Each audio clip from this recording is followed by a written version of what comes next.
Hi, I want to start with Father Joseph and Sister Margaret. Okay, it's going to take a lot of courage. Um, I'm Catholic, and my mom that raised me, Jacqueline Marie Raxter Destine, took me to Father Joseph behind my dad that raised me, Ivan and Antonora Destine, to get spiritually cultivated. Now, she knew I was spiritually gifted since my mom, my biological mom, was pregnant with me. So they both, and my biological father, took me to Father Joseph to be cultivated. To speed up the story, I was 4 years old and I witnessed um, the rape and murder of Father Joseph and Sister Margaret. Um, it was an incredible loss because, first of all, I had to keep a secret. I'm a kid and I had to keep a secret from my family that I was raised with and my father that raised me. Everything was a secret. To this day now, I don't like secrets, but I remember being 1 to 4, just really enjoying myself with Father Joseph, Sister Margaret. His teaching, her teaching, I felt safe. I felt I could be myself. I didn't feel like I had to walk on eggshells. And then when they died, I felt it was a shock. I wanted to know. I used to sit under the table and listen to people, the grown-ups, talk. And I heard them say rape, but I didn't know what rape was till I got into my teen years. So that was devastating to me. It was fun, and then all of a sudden it just went, where's Father Joseph? I wasn't allowed to go to the funeral of Sister Margaret. So me and my mother that raised me, we got tired, and I felt safe with her, and I felt like I had to protect my parents because I always thought the people that killed Father Joseph and Sister Margaret was going to come back to my parents, but then they got a divorce. And I still got close to my mother, but I wasn't allowed to see her because my father divorced my mother. He wanted me to divorce her, but I still sneaked to go see my mom. And then my mom died 6 days after my 16th birthday. And I think that's when all hell broke because the nightmares came back, bits and parts of the rape and murder. And that was horrible. That was horrible. After that, went through a whole sorts of my friends being killed in high school. I used to think guys were just there to get you pregnant, get you on drugs, and then kill you. So when I met Giovanni, my fiance, first of all, I didn't even think he would like me, much care for me or anything, but it was good. He took time to explain to me what healthy love is, to communicate, to compromise. And when he proposed to me on Halloween, I was nervous, and I'm the geek nerd or whatever, but he was tragically taken away from me. And I didn't even have a chance to recover because I was working at Columbia Presbyterian, and my coworker, Sonia Hidalgo, was killed also. Now with that, my spiritual gifts picked up on who killed her. To make a long story short, I went to do the right thing and tell the police, Detective Giorgio. It wasn't good. I regret that to this day. I thought if I was spiritually gifted, I could join the police force and use my gifts and get these criminals, and that wasn't it. What happened is, when you're spiritually gifted, people think you're evil, or you want your 15 minutes of fame, or wait, this is the best one, that you're crazy. insane, you're delusional.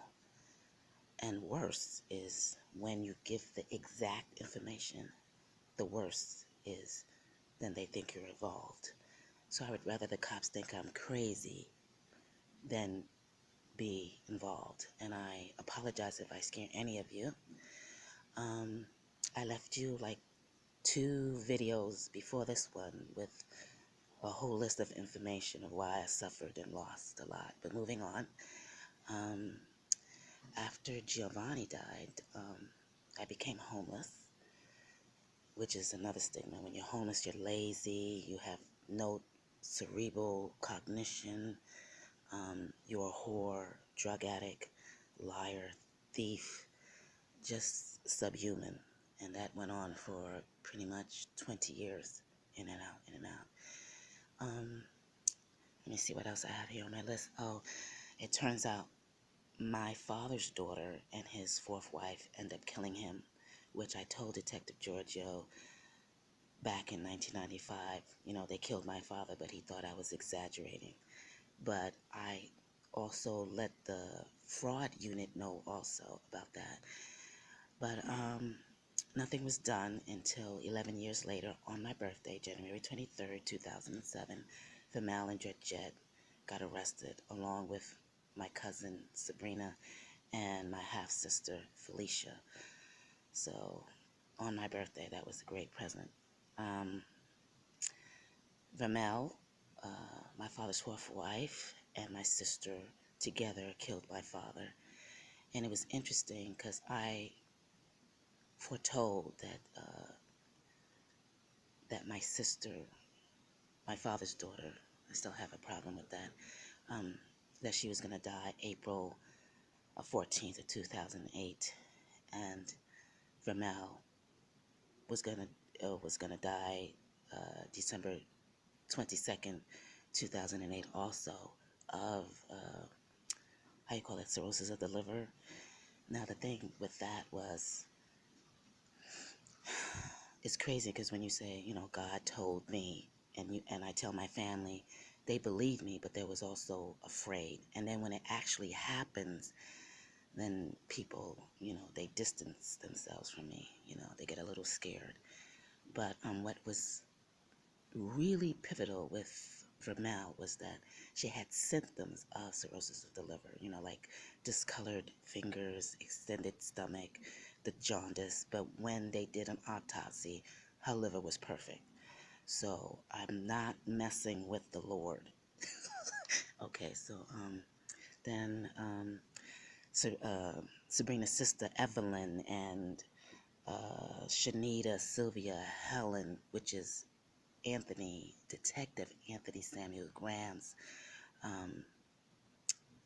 mother, and him and his girlfriend Martha Rosario, all in jail over this, my inheritance. Everybody's fighting for my inheritance. It isn't a significant amount, but I don't want to harp on that. I'm just trying to show you the loss I have and how I dealt with it.